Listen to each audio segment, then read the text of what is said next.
अंग्रेज जानते थे टीपू सुल्तान को हराना आसान नहीं, इसलिए उन्होंने निजाम और मराठों के साथ यानी तीनों ने मिलकर इस शेर को घेरने की कोशिश की। मगर टीपू सुल्तान के पास वो चालाकी थी जो दुश्मन की सोच से भी तेज थी, और एक ऐसी फौज जो हर वक्त मौत से खेलने को तैयार रहती थी। साल था 1799। तीन ताकतें मराठा निजाम और अंग्रेज एक साथ टीपू सुल्तान के खिलाफ खड़ी थी। दुश्मनों का समंदर उमड़ पड़ा था, लेकिन किले की दीवारों पर खड़ा हर सिपाही कह रहा था, जब तक सांस है शेर का झंडा झुकेगा नहीं। बस फिर क्या था, मराठा घुड़सवार बवंडर की तरह टूट पड़े। निजाम की फौजें किले के दरवाजों पर हथौड़े बरसाने लगी और अंग्रेज दूर खड़े अपनी तोपों के गोलों से किले की दीवारें कमजोर कर रहे थे। मैदान जंग में हर तरफ मौत नाच रही थी और टीपू सुल्तान अपनी पूरी ताकत से दुश्मनों का मुकाबला कर रहे थे। उन्होंने अपने बनाए हुए रॉकेट चलाए जो 2 किलोमीटर दूर तक जाकर दुश्मनों के दिलों में खौफ उतार देते थे।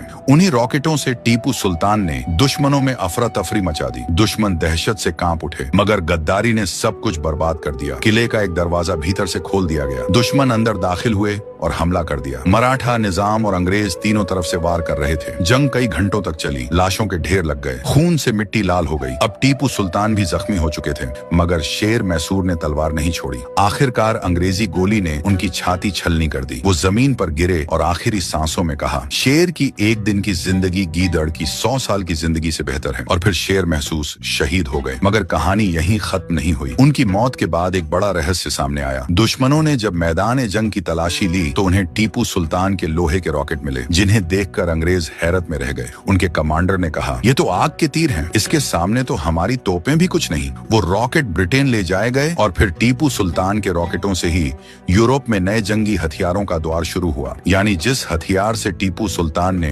दुश्मनों को हिला दिया था, वही हथियार आगे चलकर यूरोपीय जंगों में इस्तेमाल हुआ और उसी रॉकेट ने यूरोप को नए हथियार बनाने का रास्ता दिखाया। इतिहास गवाह है, टीपू सुल्तान को तीनों ताकतों ने मिलकर मारा। मराठा की साजिश, निजाम की गद्दारी और अंग्रेजी गोलियों ने उनका खून बहा दिया, लेकिन वो अपने लहू से मिट्टी में ऐसा रंग भर गए जहां से हिंदुस्तान में पहली बार आजादी की चिंगारी उठी। जी हाँ दोस्तों, आजादी का पहला नारा लगाने वाला कोई और नहीं बल्कि वही शेर मैसूर टीपू सुल्तान था। अगर इतिहास की इस छोटी सी झलक ने आपके दिल में जोश जगा दिया हो तो अपने अल्फाज नीचे जरूर लिखें और इस शेर मैसूर की बहादुरी पूरी दुनिया तक पहुंचाएं।